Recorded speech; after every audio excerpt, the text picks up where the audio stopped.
Hello welcome back to one more mini blog. ఈరోజు అయితే నేను బీరకాయ పొట్టుతోటి ఒకటి పికిల్ అనేది ప్రిపేర్ చేశానండి. సో అందులోకి పచ్చిమిర్చి, టమాటో, కొంచెం చింతపండు, ఒక 4-5 వెల్లుల్లి రెబ్బలు అనేది మనకి కావాల్సినవి. సో ఫస్ట్ అయితే ఆయిల్ యాడ్ చేసుకొని పచ్చిమిర్చి వేసుకోవాలి. తర్వాత పొట్టును కూడా యాడ్ చేసేసుకొని కొంచెం వేయించుకున్న తర్వాత ఇప్పుడు అందులోకి టమాటాలు, చింతపండు, అన్ని వెల్లుల్లి యాడ్ చేసుకోవాలి. తర్వాత అది కొంచెం సాఫ్ట్ అయిన తర్వాత ఇప్పుడు మనం అందులోకి కొంచెం సాల్ట్, ఒక హాఫ్ స్పూన్ అంత జీలకర్ర యాడ్ చేసేసుకొని అది కొంచెం సాఫ్ట్ అయిన తర్వాత పక్కన తీసుకొని పెట్టుకోవాలి. నెక్స్ట్ మనం ఆయిల్ యాడ్ చేసుకొని మనం పోపు అనేది పెట్టేసుకోవాలి.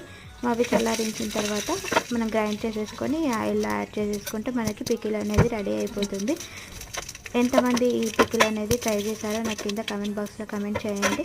ఈ వీడియో నచ్చితే లైక్ చేసి సబ్స్క్రైబ్ చేసుకోండి. Thanks for watching. Bye bye.